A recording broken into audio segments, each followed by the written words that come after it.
territories, which has just 3 layers.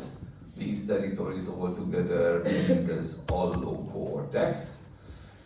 And basically this involves 2 major territories. Archicortex is the hippocampal formation, what we are going to look at today. And the other very old territory is the so-called paleocortex, which is related to olfaction, so it's also called olfactory cortex. We don't have section from this part. Okay, and in the first section we will look at the cortical organization or layering of the neocortex. So we will see 6 layers, and this is a diagrammatical representation of these layers here. So on the top we have the surface, the cortical surface, and downward we have 6 layers, each of which has a name and also a Roman numeral starting from 1, from the surface, from the most superficial sublayer. And you can see these 3 columns representing 3 different coloration methods what you can use to reveal this organization. And we will see 2 of them. We will see first this Nissl staining, and we will also have a Golgi stained specimen. The other one we don't have. Now, Nissl staining, okay, let's come back to that point later. So first of all, this organization reveals that there are 2 sublayers, layers 3 and 5, where pyramidal cells dominate in more or less general. We will see finer details a bit later. So pyramidal cell is the major, most characteristic and most abundant type of nerve cell in the cortex, in the cerebral cortex. The name comes from the fact that they have pyramidal shaped cell body. We will see them, and they have an apical dendrite which projects towards the surface, more or less perpendicularly to the surface. And from the base of the cell body, several so-called basal dendrites arise. Their number may vary between 10 and 20 or so, and they are tending to be parallel with the outer surface. And the axon is also arising from the base. Now, this is the general morphology of the pyramidal neuron. About half of the total nerve cell content of the neocortex is pyramidal neuron. All the others collectively called as granule cells. So in the context of neocortex, granule cell is not referring to a specific cell type like in the cerebral cortex, but it is an umbrella term, basically means non-pyramidal neuron. But in fact, there are dozens of different types of such non-pyramidal neurons, what we don't deal with in detail. So all these non-pyramidal neurons may be termed as granule cells. And there are 2 granular layers also in this laminated structure, the external and internal granular layers, layer 2 and 4, where the non-pyramidal cells dominate, okay? In the 2 pyramidal layers, the pyramidal cells dominate. And in addition to these 4 layers, there are 2 layers, the most superficial and the deepest one, where cell density is smaller. In this molecular layer, especially small, here synaptic contacts dominate. Remember, in the cerebral cortex, we also use this term for the most superficial sublayer of the cerebral cortex. So this is a synaptic zone, basically, like in the cerebral cortex. And the deepest sublayer is multiform layer, referring to the very variable shape of nerve cells in that part of the cortex. Okay, so that's, we will come back to here a bit later. I think, oh, okay, this is something what we still need to look at as an introduction. So, all these are so-called Nissl-stained sections. And what we are going to look at first is also Nissl-stained. So I think it's time to describe the meaning of this.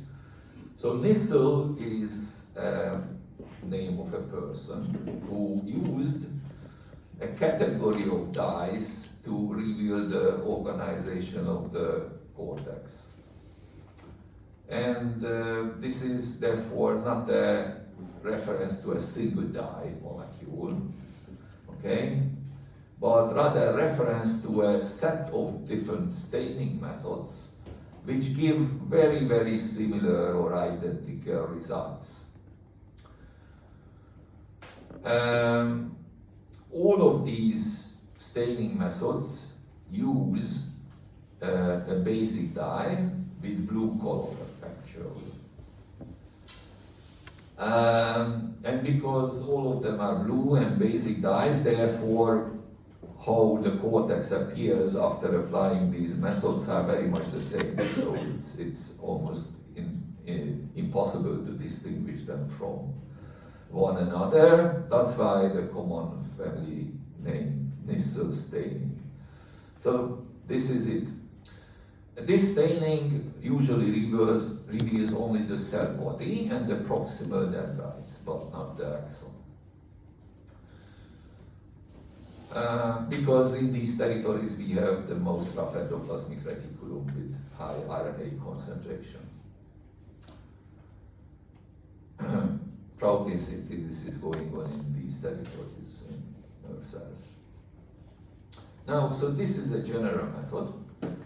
And here you can see several finer details or differences between the organization of the cortex at different territories.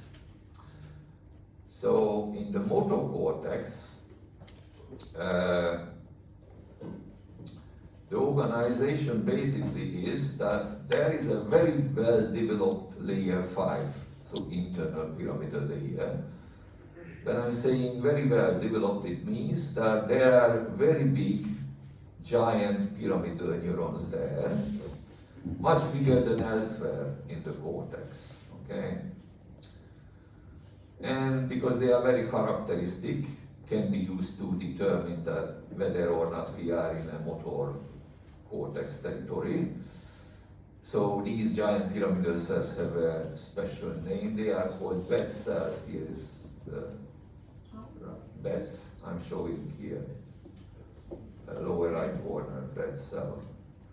Ausso's name again. So they are called bed cells. They are only in the motor cortex, not in the sensory cortex, not in the visual cortex more specifically.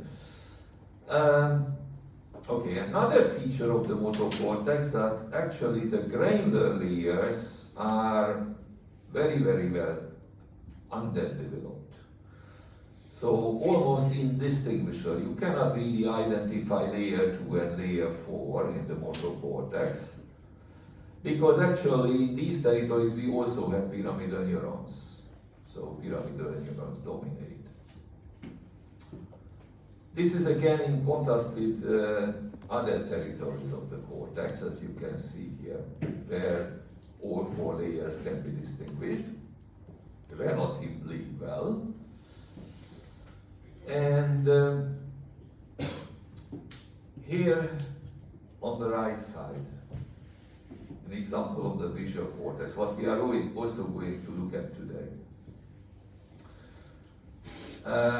In the visual cortex, this laminated organization or laminar organization is extremely well developed, meaning that not only the 6 sublayers can be distinguished, but but researchers distinguish even sublayers within these major layers. Okay.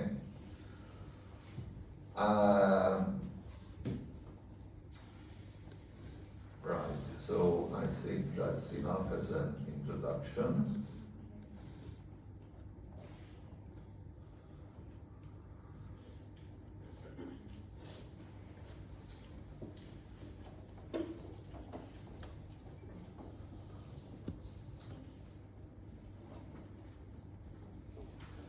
So let's look at this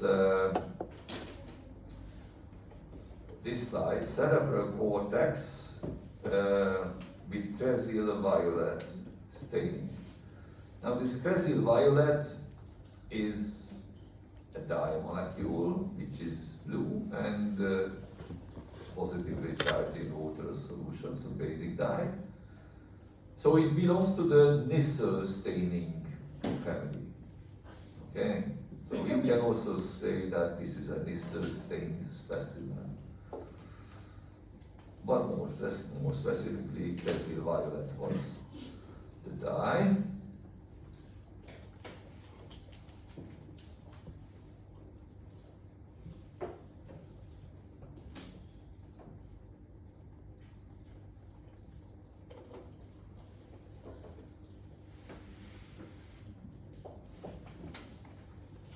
And in this section, we see the central sulcus. The plane of sectioning is actually perpendicular to the axis, longer axis of the sulcus, which runs parallel with the surface. So the plane of sectioning is perpendicular to this. So this is the central sulcus here, separating the primary motor cortex from the sensory cortex. So on the two banks or two sides of this central sulcus, we can see parts of two gyri. One of them is the pre-central sulcus, the other one is the post-central sulcus, and we need to learn how to distinguish them. And the other thing here, you can see artificially detached pieces of the pia mater, okay, which contains blood vessels. So you can see some blood vessels which belong to the pia mater, again detached. All right. So this darker territory here, or there, or here, these are the cortical areas, I mean the cortex. And this paler territory here, or there, this is the medulla. Well, you know, in case of the cerebellar and cerebral cortex, instead of using the terminology of gray and white matters, we use the cortex and medulla, but they are basically the same.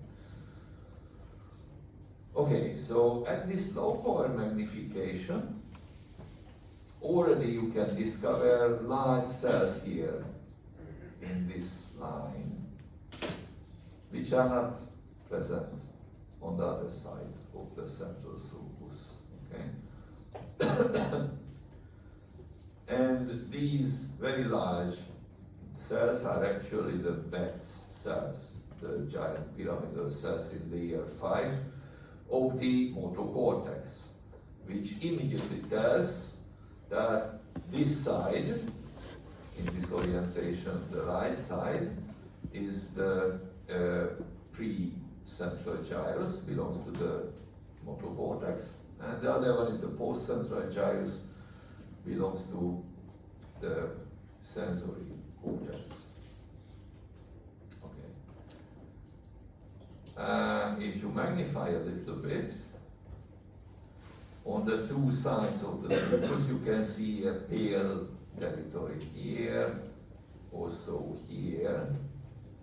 These are the molecular layers belonging to these two gyri. Okay, they are fixing each other. And approximately this is the border between the cortex and medulla. Cell density is lower here in the medulla, and of course no pyramidal neuron, and no neuron at all usually. So myelinated axons are here. So definitely where we can see these bed cells, that's layer 5, the internal pyramidal layer. So if we magnify one of these cells, you can see nicely the pyramidal shaped cell body with the nucleus, which is euchromatic. So this pale is the nucleus, and this dark round something inside, this is the nucleolus. So don't say that this is the nucleus, okay? This is the nucleus, this is nucleolus. And you can see the apical dendrite, the proximal part. You can see even the first branching point here. Okay? And at the base, you can see several basal dendrites arising. Okay? You cannot really follow them very long. And the orientation of the apical and basal dendrites are different. The apical dendrite is running more or less perpendicularly to the surface and may reach layer 2 and 1 even, this apical dendrite. And the basal dendrites, unlike the apical one, which is just one single apical dendrite exists, there are several basal dendrites. Their number may reach something like 20 even. But their orientation is also different because they tend to be more or less parallel with the outer surface, okay? Right. And the last thing, the cytoplasm, which contains basophilically stained granule-like structures. These structures are called Nissel's granules, named after the person, Nissel's granules, because he discovered them by using the Nissel staining methods. He had no idea what they are, but we already know that these are pieces of the rough endoplasmic reticulum, in the vicinity of which RNA concentration is extremely high, because those are the territories where protein synthesis is going on. So those are the Nissel's bodies.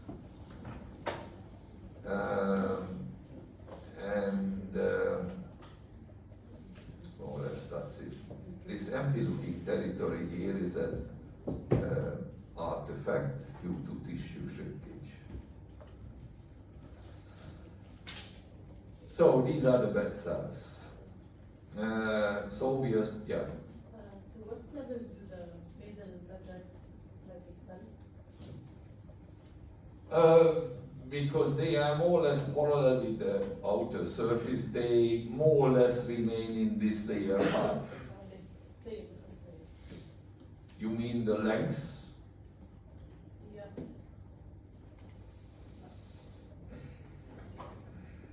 Average. Nothing really special. I don't know exactly. Maybe you are asking this because I mentioned the extreme size of spinal motor neurons. Or did I? No, it was another group. Okay, I usually mention when we deal with the spinal cord, we could see the spinal alpha motor neurons, right? And to illustrate how big they are, because remember the dendrites may extend to the lateral funiculus even, and may reach the very near territory near to the pia mater.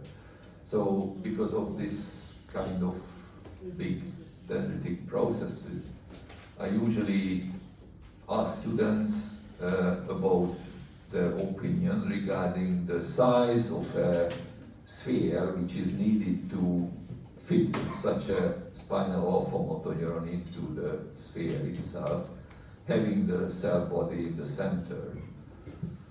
And no exact answer obviously, but roughly the radius of such a sphere, which can include the whole alpha motor neuron with all the dendrites, so the radius should be around 1 millimeter, so 1000 micrometers, which is huge in microscopic term. So look at this sphere, but this is 500 micrometers, so you can see how big is it. So the total thickness of the cortex here is about 1000 or 1500 micrometers. Okay, so a very big spinal motor neuron cannot be fitted into the whole cortex. Okay, I thought that's why you are asking, but this is not so big cell, the pyramidal cell, but can receive thousands or tens of thousands of synaptic contacts, just like a spinal motor neuron. That's the other question I usually ask if we have time. How many synapses are received by a single alpha motor neuron? 100,000. Yeah, so you remember. Yes, I asked you. Oh, okay, so I don't know what happened to others' memory then. You know, it is related to hippocampus, what we are going to look at today. So you have a good hippocampus. According to our current knowledge, it is the site of memory consolidation. Should work well before the exam. Yeah, okay. Yes? If you go back to the same pyramidal cell you were showing, like Go back to where? the same pyramidal cell you were showing. Bed cells. Yeah, the bed cell, sorry. So next to it, on like just below it. This is another one. A smaller one. A smaller one. This? No, go to your like right. Yeah, that. Would that be a new one that's forming, or would that? I know, you know, in the adult nervous system, new neurons are not really formed, especially not in the central nervous system. So this must be a granule cell, a non-pyramidal cell, okay? Excuse me, Professor, I have a question about the cell. About, Can I show it to you? okay, come here, I don't know what you are going to ask.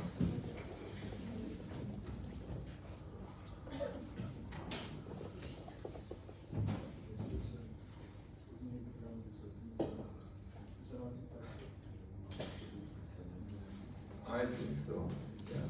It's probably, I'm not sure. It's either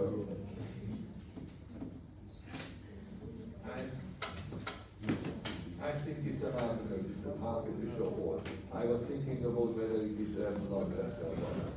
I cannot see any nucleus in this area which should be present as endothelial cells. So that's why I'm tending to say that this is an artifact, and that is a non-specific remnant of the dye molecules in that endothelial area. Yeah.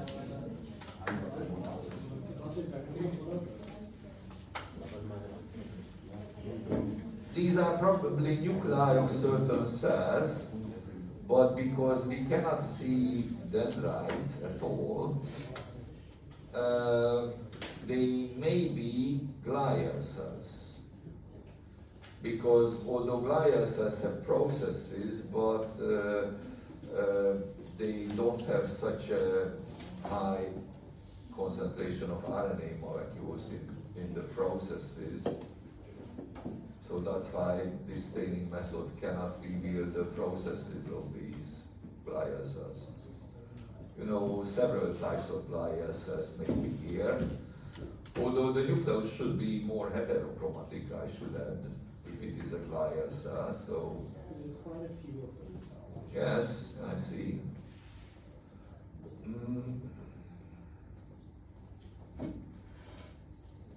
This method is not suitable to decide for sure what sort of cell is that.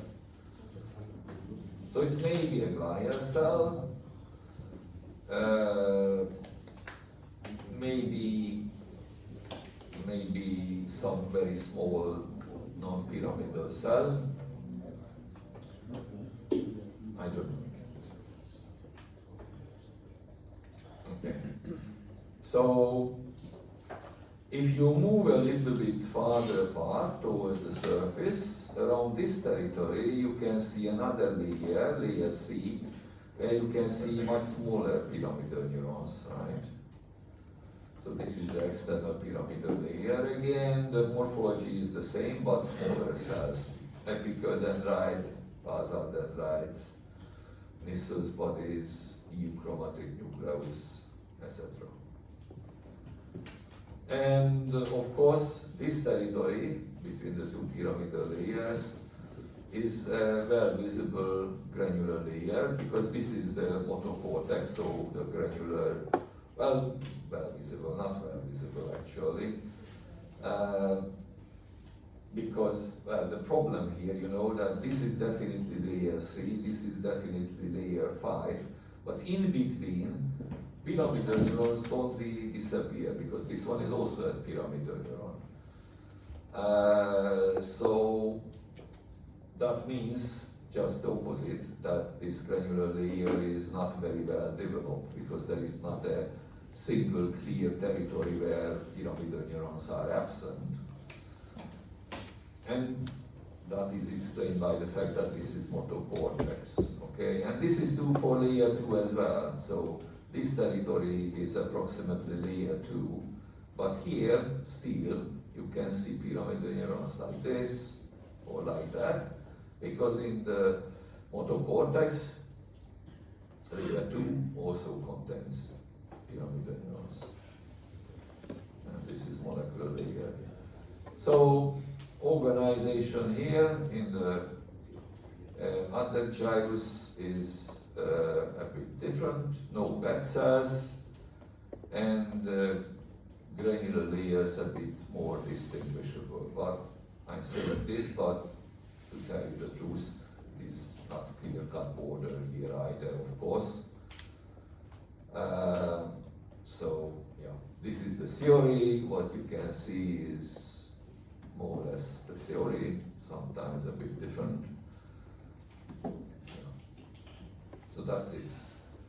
We have another similar specimen here, this one, which is a bit more brownish looking. This is actually the very same kind of specimen. So cerebral cortex, again, Nissl staining. This is the old specimen what we used to use to demonstrate all this. But then we got this one, which is much better, what we discussed.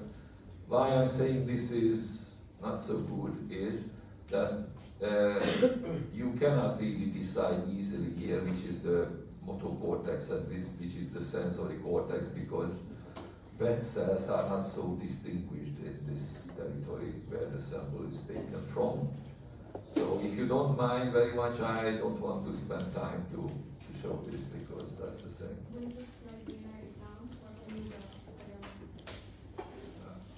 I hope so that the better one is going to be on the exam. Not both. The other one is No, just one of them. No point to give two versions, and why give the worst version? But you can say exactly the same what I just told you. Okay? So even if you get that, it's not a problem. So next, we can see this Golgi stain specimen. Actually, we have two. Okay, Golgi. You know, this method is good to visualize nerve cells with all processes, because once a cell gets marked by the Golgi method, then all the processes of that cell will become visible.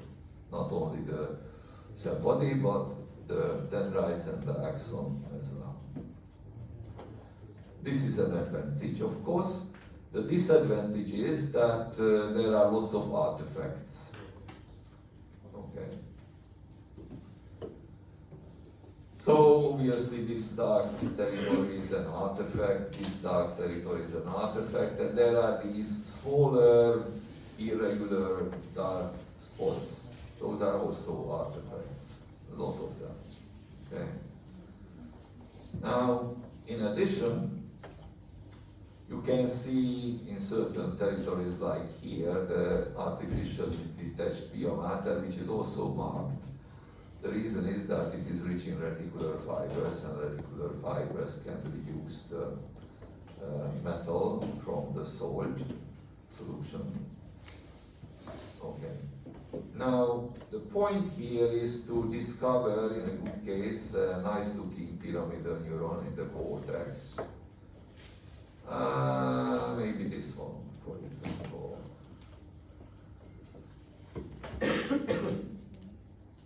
This one.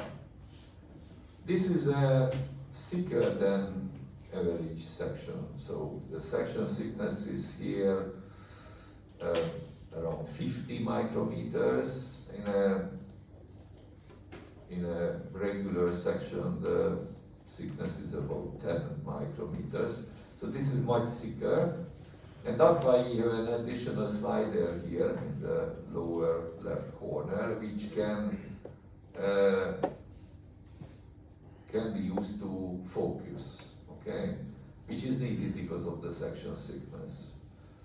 And in this way, if you focus, play with this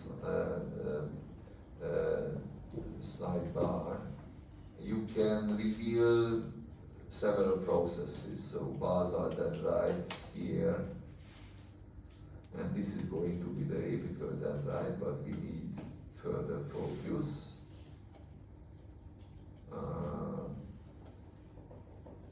Okay, so you can now see more or less that this is the path of the apical dendrite. Okay, and if you play with the focus again, you can see that this pyramidal neuron, there is a branch here, a branch of the apical dendrite, and you can see it is a dendrite which is not smooth surfaced, but has spines, dendritic spines. If you remember last week we mentioned that generally, not always, but generally, spiny dendrites mean that the neuron is excitatory. Now this is true here because pyramidal neuron is excitatory. It uses which neurotransmitter? Glutamate, yes. Okay. And you know, in certain illnesses, like in Alzheimer's disease, neurodegenerative illnesses, usually spines are lost. And because usually the spine heads receive excitatory synaptic contacts, it also means that pyramidal neurons tend to lose lots of excitatory synaptic contacts in these diseases. So it means that, it suggests that these diseases are related to the loss of synapses and alterations in connectivity in neural networks. Actually, we did some research in this with my PhD student and used computer models of these pyramidal neurons from normal white type mice and animal models of Alzheimer's disease, where spines are lost. And we found that surprisingly, the dendritic impulse propagation remains about the same in the pyramidal neurons of the transgenic animals modeling the disease. So the conclusion roughly is that not the intraneuronal features are responsible for changes in behavior of neural circuits, but it is a circuit level problem related to the loss of synapses, if you can follow the logic. Okay. Now, yeah. Is the only exception to Yeah, Purkinje cell is an exception. Other exceptions, I don't know exactly. Maybe, I don't know about other exceptions. I think so, yeah.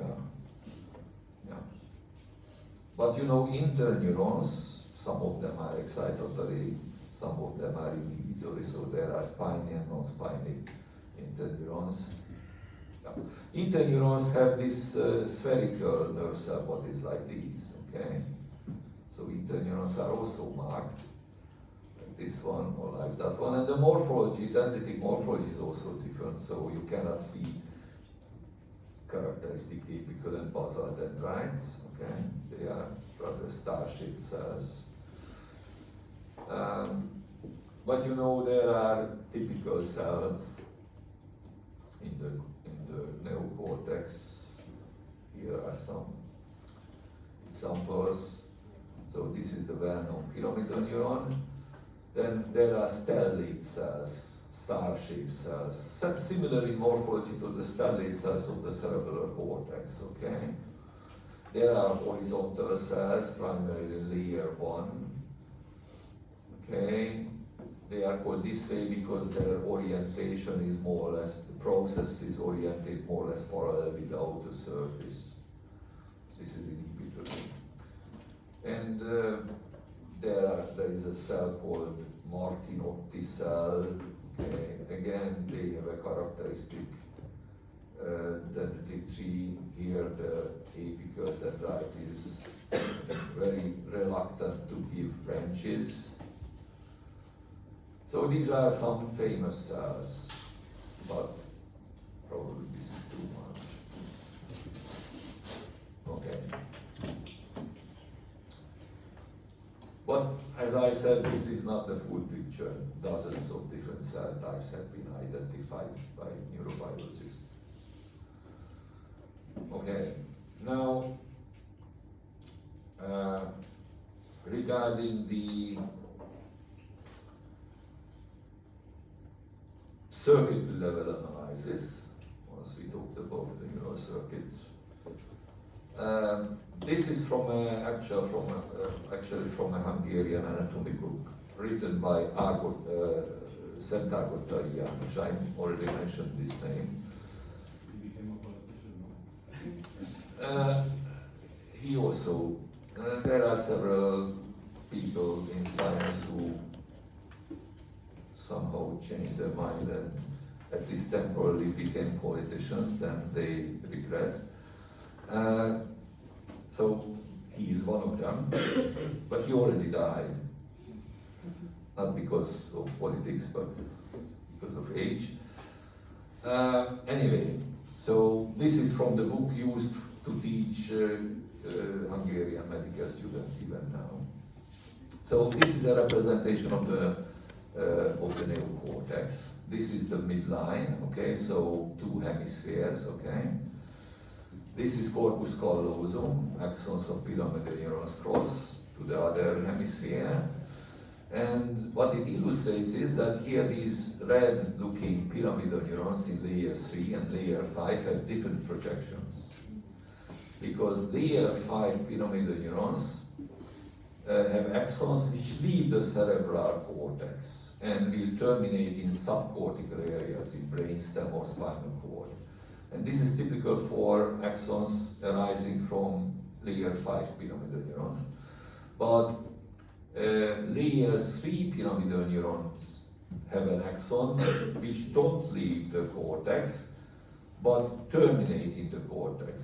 But there are two possibilities. Either terminate on the opposite hemisphere, like in this case, or some of them terminate within the same hemisphere.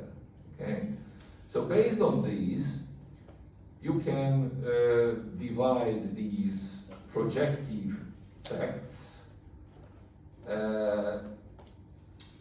or let's say efferents, okay,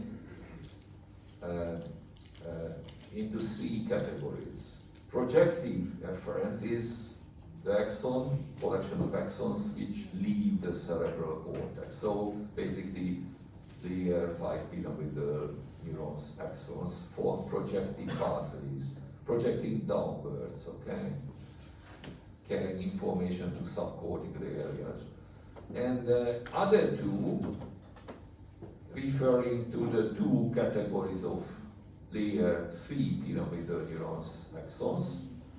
Associative efferent is when the axon of the layer 3 pyramidal neuron will terminate within the same hemisphere, associative pathway, and which crosses to the other hemisphere, it is forming a commissural pathway, okay?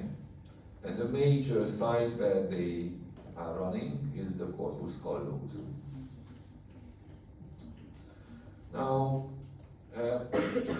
regarding the afferents, so regarding axons which bring information to the cerebral cortex, you can divide them into two major categories, because these afferents may arise from within the cortex or from outside the cortex. And if it arises from subcortical centers, then the afferent is called specific afferent. But when the afferent is coming from within the cortex, it is called non-specific afferent. The reason is that if an axon brings information from subcortical area, it means that that information hasn't been processed by the cortex, because it is just going to enter the cortex. So it can be related much better to the modality, what kind of sensation is related to the information. Okay, and this is not the case if the axon is coming from within the cortex, because in that case the information is already pre-processed by the cortex. So you cannot relate exactly what kind of sensory information is carried by that axon. It's a mixture, all right? So that's the reason why we call them specific and non-specific. It's logical in a certain context. Okay. Yeah. Okay. So this was one of the Golgi. Let's look at the other Golgi. No surprise.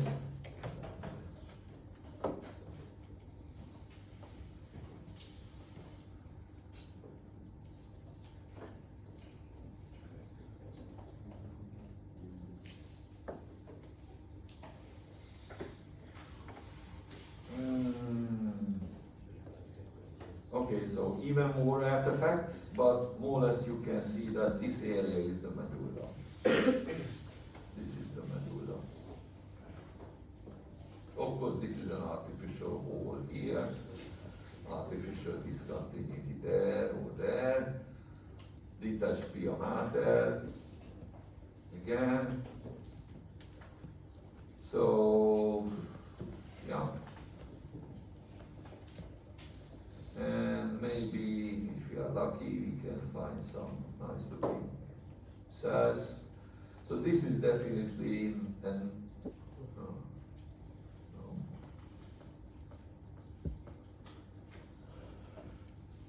oh, another thing I just spotted. Look at this. Now this is not an artifact. Yeah, this is a blood vessel, you know, reticular fibers in the wall. This is too sick to be a process of a nerve cell.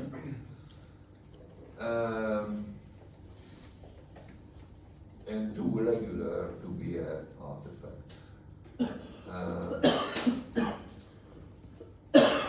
But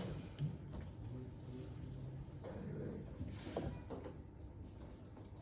so you can see obviously various cells, including astrocytes actually, not only nerve cells, are impregnated here, which is another complication. But I have no idea what can be like in this section. just omit this. Uh,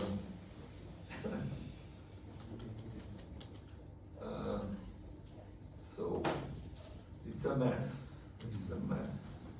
Now you can see here nicely, however, that this is really a blood vessel. Because this is a continuation of the blood vessel, but I don't know why this part is not impregnated. So, you know, we still don't understand how this method works exactly, because why? We don't understand why certain cells get impregnated fully, others don't. It's a mystery. Hmm?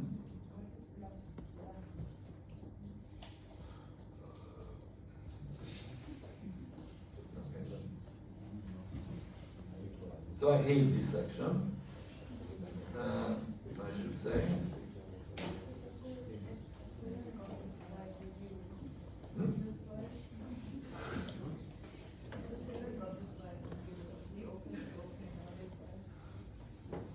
No.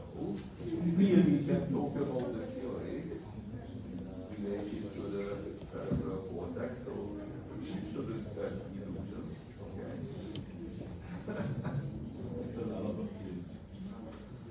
Still, we can talk about a lot, okay? Or you can imagine what should we see. What you can draw, yes. Exactly. Okay. So, maybe we should continue with another side.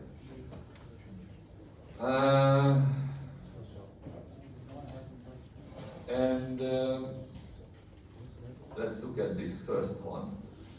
Still cerebral cortex, but this is immunohistochemistry against the GFAP. GFAP stands for glial fibrillary, and what about A? Acidic protein, which is found in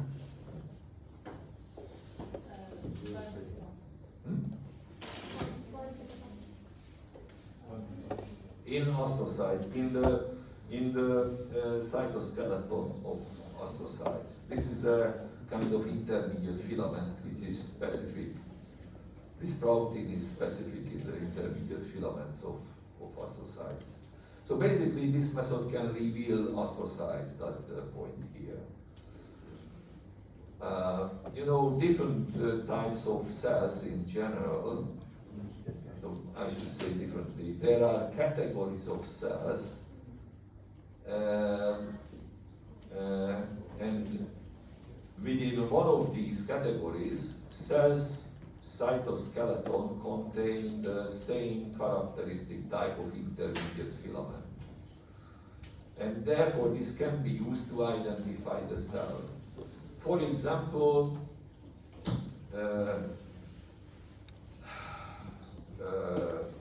in muscle cells we have characteristic intermediate filament in muscle cell. That's not an intermediate filament.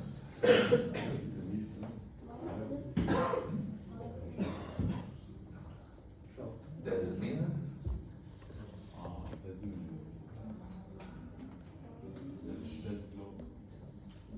Desmoglein, that's another thing. That's in desmosomes. Yeah. Okay. Now, these are the fine details what we would like to hear from students hunting for grade 5. Okay. So this is not for the bosses. But still, it's nice to know. Because it has clinical relevance, you know, because pathologists use them to identify a very morphologically transformed cell because of the tumor, to identify the origin of the tumor, the primary tumor, you know. That's the clinical relevance. So I'm just not talking about something because I like talking, but this has clinical relevance. It has a point, all right? Do you agree? Anyway, I like talking, but yeah, keep the topic. So we you see astrocytes, hopefully.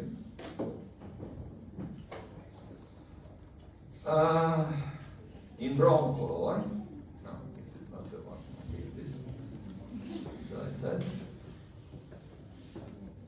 No. No.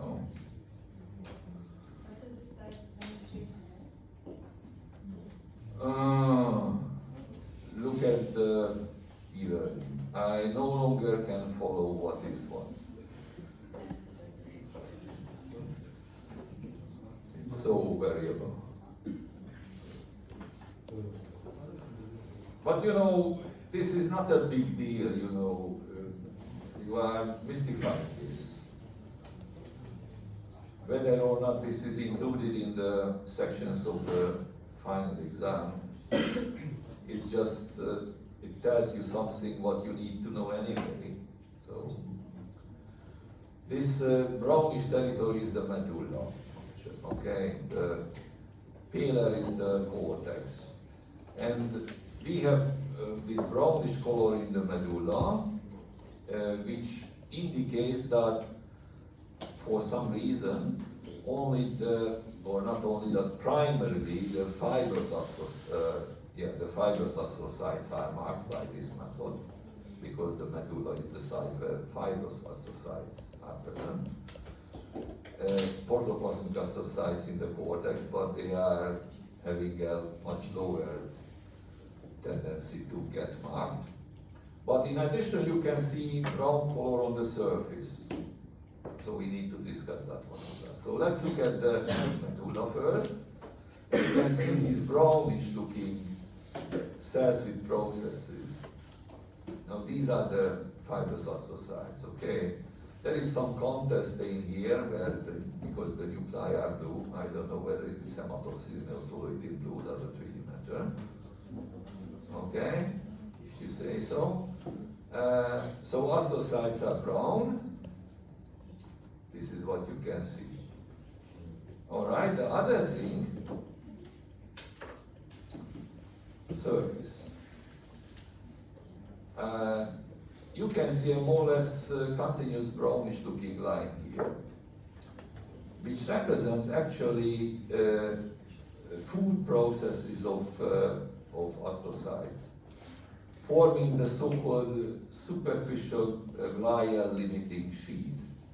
So these glial and feed processes create a more or less continuous envelope over the surface, just below the pia mater, all right? So that's why you can see this brownish line over the surface. But in addition here, maybe a better, now this is an example, here you can see a blood vessel in longitudinal view. You can see the squamous nuclei of endothelial cells, okay, in the wall. And you can see that at the periphery of the vessel, so actually on the outer surface of this capillary, you can see the brown color. And here the brown color represents again glial food processes which cover the outer aspect of the capillary. So this is the so-called perivascular glial limiting sheath. You know, related to the blood-brain barrier.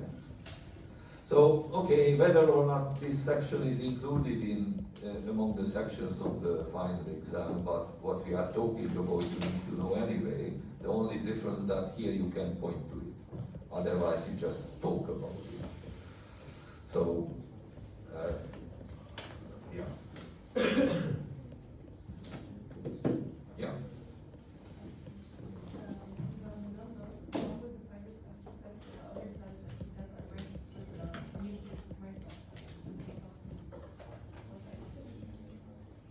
We cannot identify the cells based on the nucleus here. All cells are marked. I mean, all cells nuclei are marked. All of them are.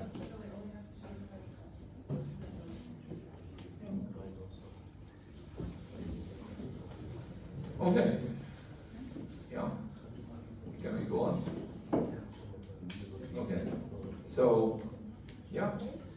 deep layer? Deep layer of what? The basic tissue, right? So is there a deep layer Deep layer. Okay.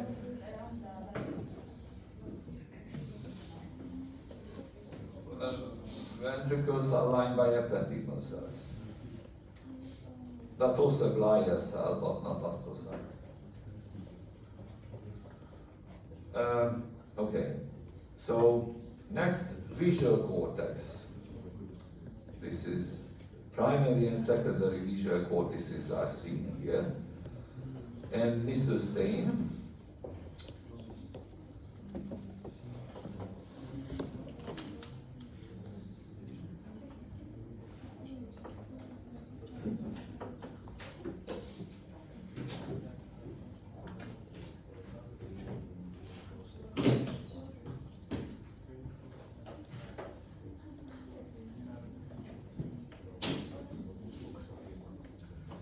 Okay, so maybe turn a little bit here.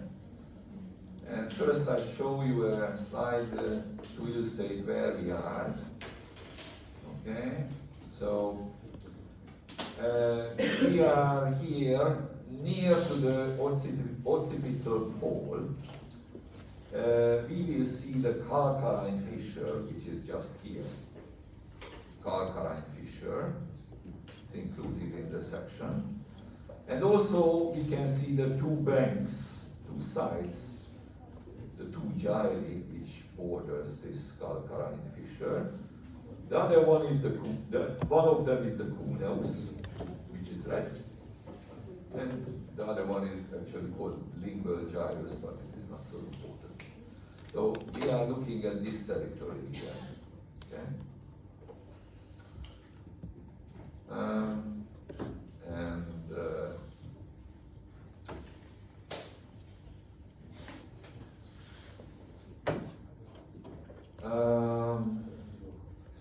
What we need to discover first is this pale stripe here. Here it is present, but it ends here. Can you see? No continuation of this pale stripe or bend. It ends here. Now, this bend is the line of Gennari. Gennari is an Ausso's name. Actually, he was a medical student at the University of Parma in Italy in 1776 when he discovered this line-like structure. And a few years later he wrote a book where he described this structure, among others. And that's why afterwards this structure is related to him, keeping his name. So it illustrates the fact that even medical students can make major discoveries. Another example for this is the islets of Langerhans in the pancreas. Langerhans was also a medical student when he discovered those structures. Okay, so it's your turn now. Discover something to make life of future generations of medical students harder, to increase the material which is needed to be learned. Okay, so you are welcome to discover something in our department. Anyway, so this is the line of Gennari, and where it ends marks the border between the primary and secondary visual cortices. To the right we have the secondary visual cortex, to the left we have the primary. Also on the other bank we have part of the primary visual cortex. And this pale line-like structure, actually paler because cell density is lower here, because here we have lots of myelinated axons, which are arriving here from the lateral geniculate body. So these fibers bring visual information, actually. Okay. And if you see your handout, this image is included in your handout, I think. And the major thing, you can see the line of stria of Gennari here. Very dense, that's the transition between primary and secondary visual cortices, or Rodman area 17 and 18. And other thing which is illustrated here, that there is a very fine lamination in this area of the cortex, in the visual cortex, because we cannot only distinguish 6 major layers, like in other territories, but even within each of these 6 layers, we can distinguish some layers, which is not a requirement from you, of course, but borderline neurobiologists use this terminology. Okay? So actually, this stria of Gennari is in layer 4B. Okay, so that's it. And I think you haven't got any lecture about the visual pathway, right? Or you did? No. So just very shortly, I don't describe it, just to remember for this slide when you already get to that point. There is something called retinotopy, which is actually refers to the fact that there is a kind of regularity in the arrangement of the termination pattern of axons which carry visual information from the retina. Depending on whether they come from the superior or inferior part of the retina, or close to the macula, or farther apart from the lateral of the macula, the axons terminate in a rather regular pattern in the lateral geniculate nucleus, and also on the 2 banks of the calcarine sulcus, what we looked at. Okay. I don't describe the regularity, it is here, but remember that this is something what you need to learn later, which is related to the visual pathway. Of course, you cannot see it in the section, but it is related to the section and to the visual pathway. Okay. Of course, this is written, and it will be described in the lecture more. Now,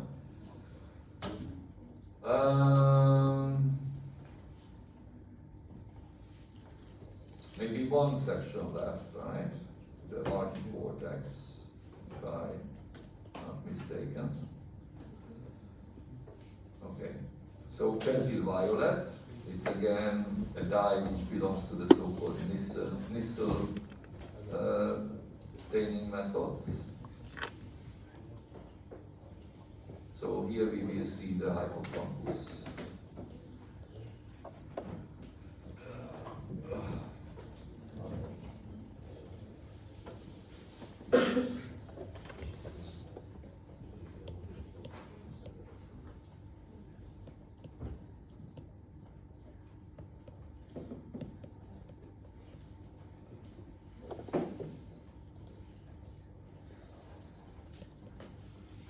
Okay, so this is a frontal section from the temporal lobe where the hippocampus is located. So regarding direction, the disorientation, to the right we have the medial direction, and to the left we have the lateral direction. And here in the center, this curvy structure actually, and the 2 pale areas on the 2 sides. This is the hippocampus. Okay? It is curvy because of the development. And you can see the hippocampal sulcus here.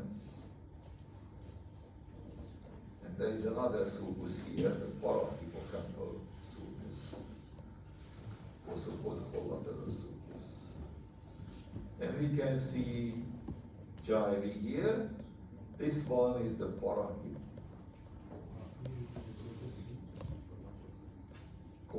sulcus here, or parahippocampal sulcus. That's the hippocampal sulcus.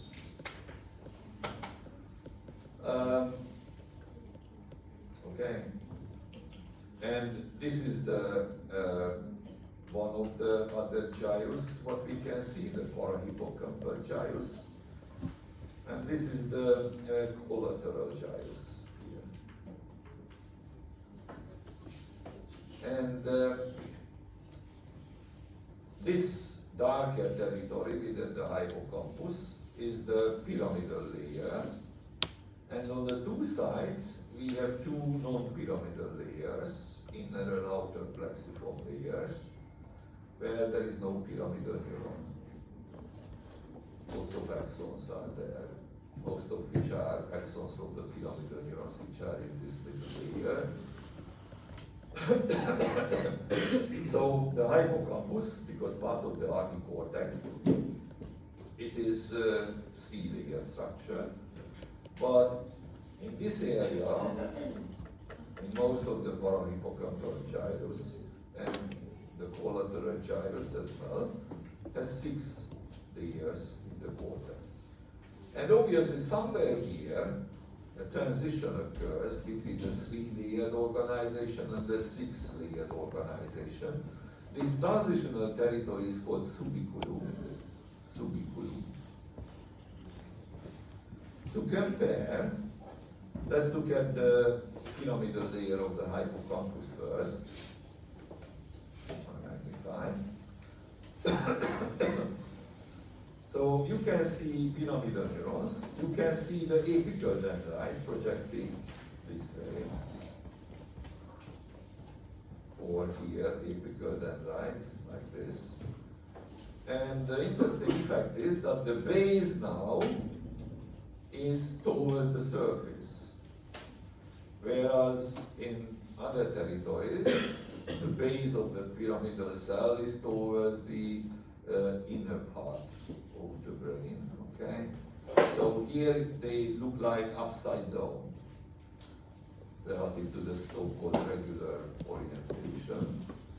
So apical dendrites don't go towards the surface. They go in the opposite direction. This is just because of the development. So this territory becomes curvy. That's why the upside down orientation. And if you look at the, let's say here, the parahippocampal gyrus, this is already a 6-layer structure. And the orientation of pyramidal neurons becomes normal again. You can see the apical dendrite, like here, projecting towards the surface. Okay. Well, the transition is somewhere here, it is difficult to spot. Now, these pyramidal neurons have an axon, obviously, and they travel here in this pale layer and tend to leave the hippocampus here. This territory where they tend to leave is the fimbria, or you can say part of the fornix.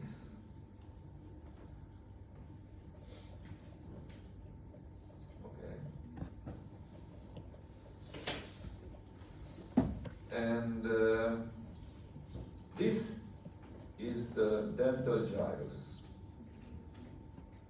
In this dental gyrus, there is no pyramidal neuron.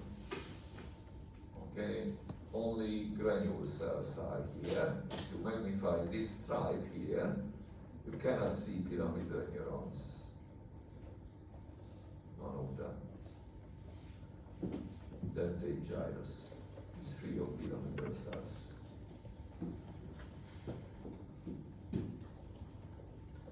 And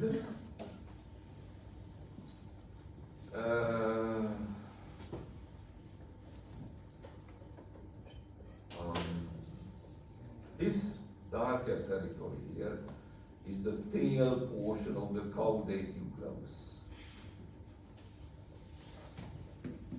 And this cavity here is the inferior horn of the lateral ventricle. This cavity, the inferior horn of the lateral ventricle. And this structure within this cavity is the choroid plexus. Choroid plexus. This is the structure which is responsible for production of the cerebrospinal fluid.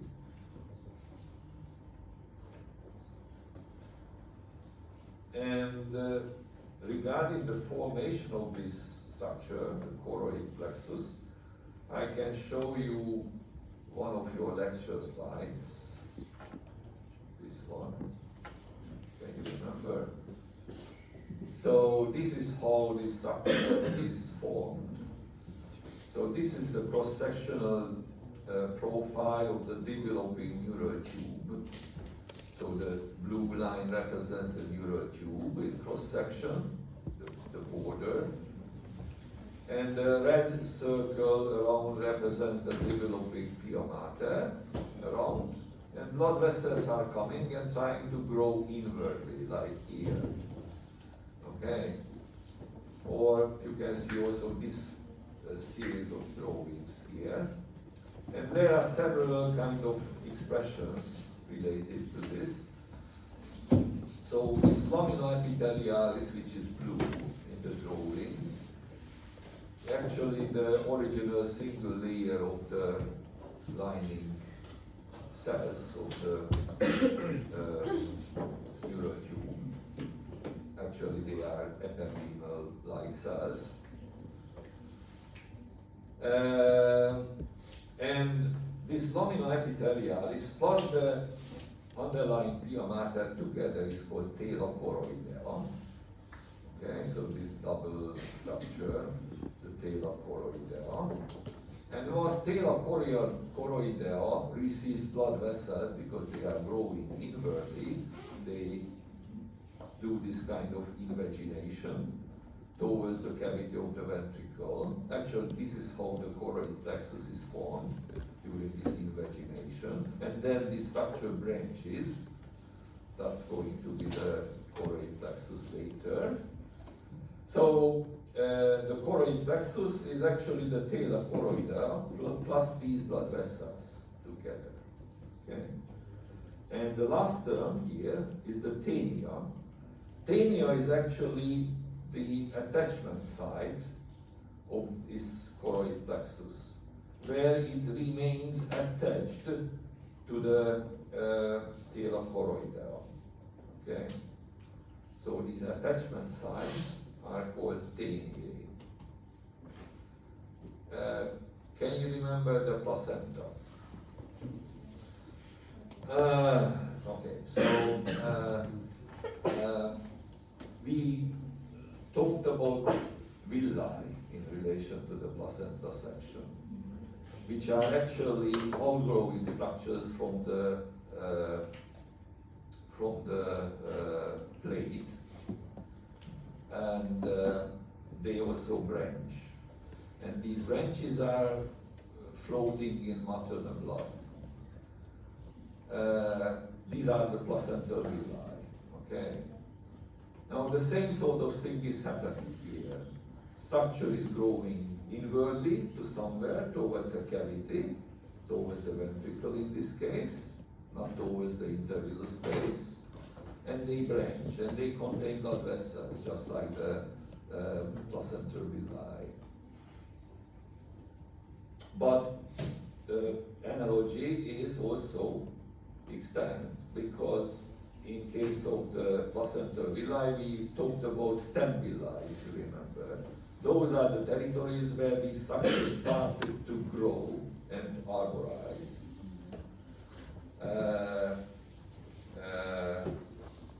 Which attach the structure, the villus system, to the chorionic plate.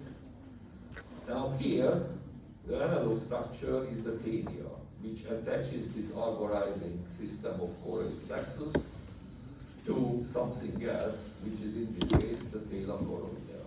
So the analogy, all right? All right, now, so you can see this attachment side, at least one of them. Can you see this? This is the tenia terminalis. Also this one here, but the continuity is artificially disrupted. And then you can see that this tenia starts to arborize here. And this arborization is leading to this very irregular structure. But actually everything here is connected through this tenia to the whole of the ventricle. Right. Now let's look at the detailed structure of this choroid plexus. So on the surface you can see cuboidal cells, kind of ependymal cells. And in the electron microscope it turns out that these ependymal cells are interconnected heavily by tight junctions, forming a barrier called blood cerebrospinal fluid barrier. Blood cerebrospinal fluid barrier. So this set of tight junctions control movement of particles between blood compartment and the cerebrospinal fluid. Because actually the cerebrospinal fluid is mainly derived from the plasma of blood. So there is a basal lamina below the ependymal cells, what you cannot distinguish here. And in the vicinity you can see blood vessels. Obviously blood vessels also have basal lamina. So this is the structure. And the other important point here that the endothelium, which lines the blood vessels here, is fenestrated. Fenestrated.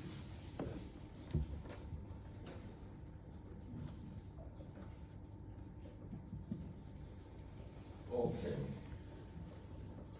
So you more or less finished. I remember back to your hippocampus, sir.